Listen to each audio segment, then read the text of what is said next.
High in the Peruvian Andes, stones the size of buses fit together with machine-like perfection.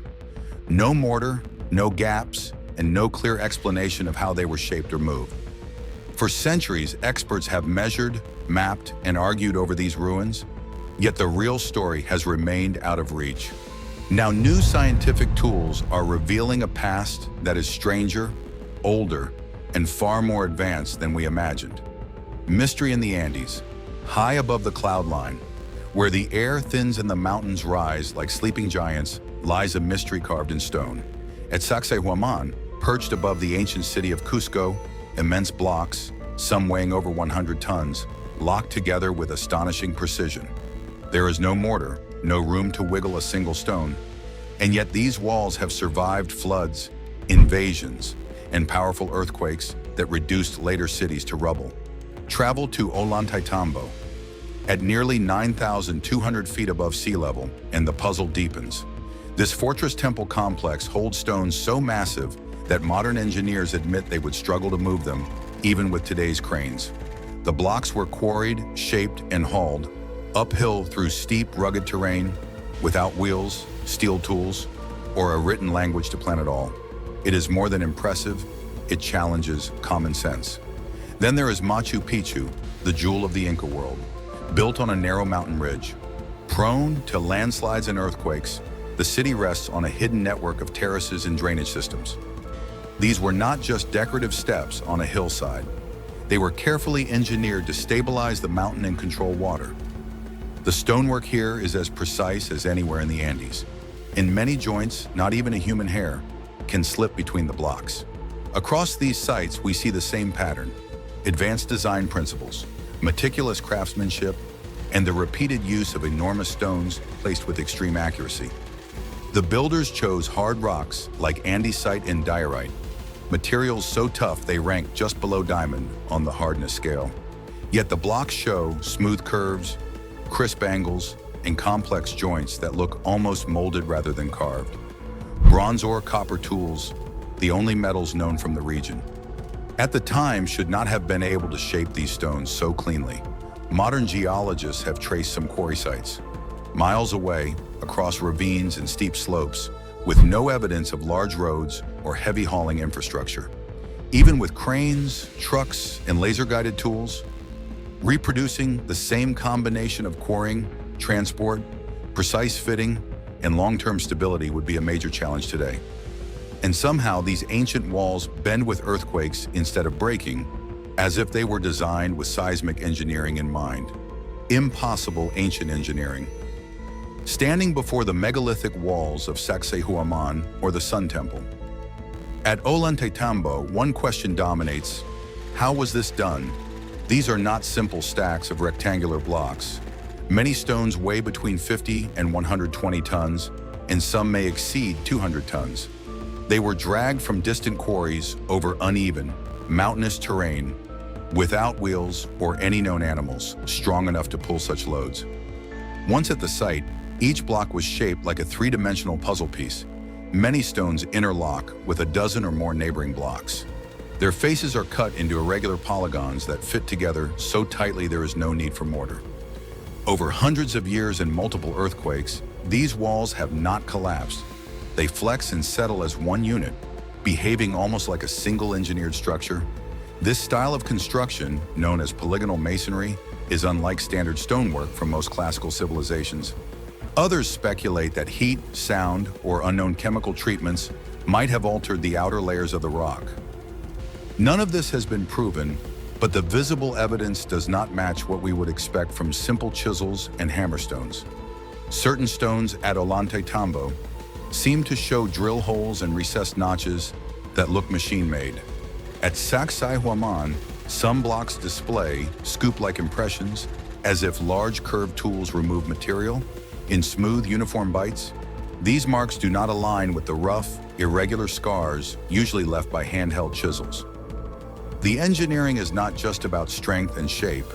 Drainage channels, slope angles, and water flow systems are integrated into the architecture. Terraces control rainfall and prevent landslides. At Machu Picchu, the hidden water system still functions. This points to a sophisticated understanding of geology, hydrology, and long-term environmental planning.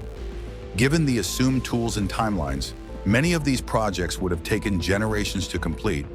Yet the Inca, whose empire rose in the 13th century, did not claim to have built the oldest megalithic stonework. Their own traditions say they inherited many of these structures. The deeper we look, the more the idea of simple trial and error collapses. These works were engineered with purpose and skill that rival and in some cases surpass what we do today, clues from records and science.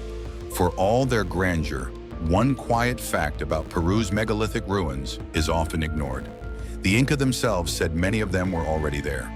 When Spanish conquistadors arrived in the 16th century and saw the Cyclopean walls of Cusco and Sacsayhuaman, they asked the Inca how they created such wonders. The answer was consistent. They were here before us. The Inca were excellent builders. They constructed roads, terraces, temples, and cities across harsh terrain.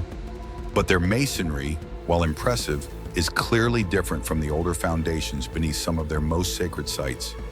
At many locations, you can see it with your own eyes. Gigantic, perfectly fitted stones at the base, topped by smaller, more regular blocks laid in a simpler style. The story in the stone is clear. Something older came first, and it was stronger and more precise. Dating these structures is difficult. Stone itself cannot be dated using radiocarbon methods because it contains no organic material. Instead, archaeologists date charcoal, wood, or bone found in layers associated with construction. At several Andean sites, organic material found near the base of massive walls has produced dates thousands of years, older than the Inca Empire, suggesting advanced human activity in the region long before the Inca rose to power. Geologists have studied the logistics of stone sourcing. At Ollantaytambo, for example, many blocks came from a quarry across the river and up a steep slope several kilometers away, moving tens of tons of rock. From there to the site without wheels, steel cables, or modern cranes is still not easy to reproduce. Even as a controlled experiment, the landscape shows no convincing remains of large ramps, roads, or platforms that would have been needed for conventional hauling methods. Under microscopic analysis, the stones raise more questions. Some surfaces are unusually smooth, others carry fine, straight grooves. A recent scientific study concluded that at least some of these marks are not consistent with simple chiseling. The researchers did not claim to know what tools were used, but they ruled out the most basic explanations. Satellite imaging and LIDAR have also changed the game. By scanning the ground with laser pulses from the air, scientists can detect hidden structures beneath soil and vegetation. In the Sacred Valley and surrounding highlands, these surveys have revealed buried terraces, geometric layouts, and possible underground chambers. At Sacsayhuaman, LIDAR has suggested the presence of subterranean passages and large voids beneath the fortress, perhaps part of a larger engineered system that has yet to be fully explored. Astronomical alignments provide another clue. Sites like Machu Picchu and the Coricancha Temple in Cusco are aligned with solstices, equinoxes, and specific celestial events with high precision. The Coricancha's megalithic foundations, for example, align with the June solstice sunrise within a very small margin of error. Achieving this requires careful observation, mathematical calculation, and accurate construction. In recent years, some archaeologists, geologists, and engineers have begun to openly question the standard timeline and explanations.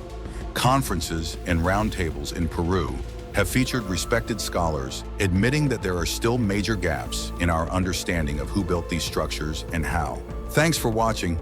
Don't forget to subscribe to Epoch Dive for more amazing documentaries.